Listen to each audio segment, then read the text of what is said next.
Jonathan Anderson's first haute couture collection for Dior arrived with the kind of anticipation that only a generational shift in a storied house can produce. Paris gathered in a familiar silver-toned tent, but the energy inside felt anything but routine. The audience was a constellation of cultural heavyweights, and among them sat John Galliano, a presence that carried both history and a quiet emotional charge. Anderson has spoken openly about admiring Galliano since childhood, and the symbolism of Galliano returning to witness this debut added a layer of narrative tension before a single look appeared. Nature became the central metaphor, though not in a literal sense. Anderson explored the tension between organic forms and artificial interpretations of them. Some tops spiraled like seashells caught mid-formation, while others shimmered with feather-fine scales reminiscent of butterfly wings seen through a macro lens. Knit capes enveloped the body in soft, petal-like folds, transforming Dior's historic flower woman archetype into something more sculptural and contemporary. These silhouettes carried a subtle global inflection, a blend of K-pop's polished futurism and the quiet discipline of traditional Japanese elegance. The result was a hybrid aesthetic that felt ceremonial, modern, and unmistakably international.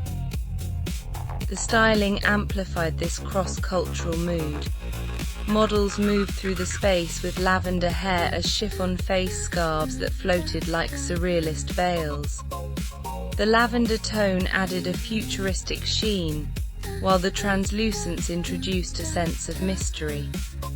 Together, they made the models appear less like participants in a fashion show, and more like figures emerging from a dreamlike future. Muses animated for a moment before returning to stillness. Anderson's reverence for Dior's lineage was present, but never heavy-handed.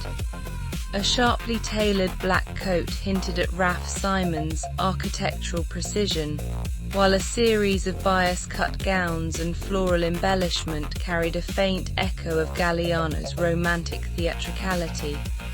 Yet these references felt more like respectful nods than direct quotations.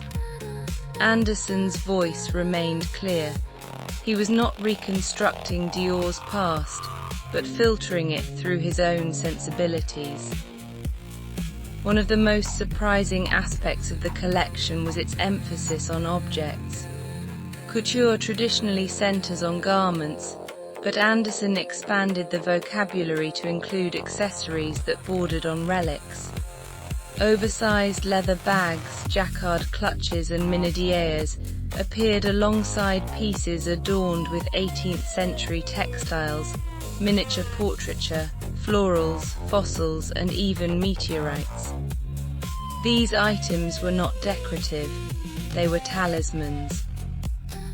Anderson treated couture as a universe of collectible artifacts, each carrying its own story, provenance, and emotional weight. Anderson's debut couture collection for Dior was not about spectacle or shock. It was about stewardship, of craft, of history, of emotion. It was about expanding the definition of couture to include global aesthetics, cross-disciplinary collaboration, and the idea of garments as living objects with their own inner logic. In this debut, Anderson positioned himself not just as a designer, but as a curator of Dior's future.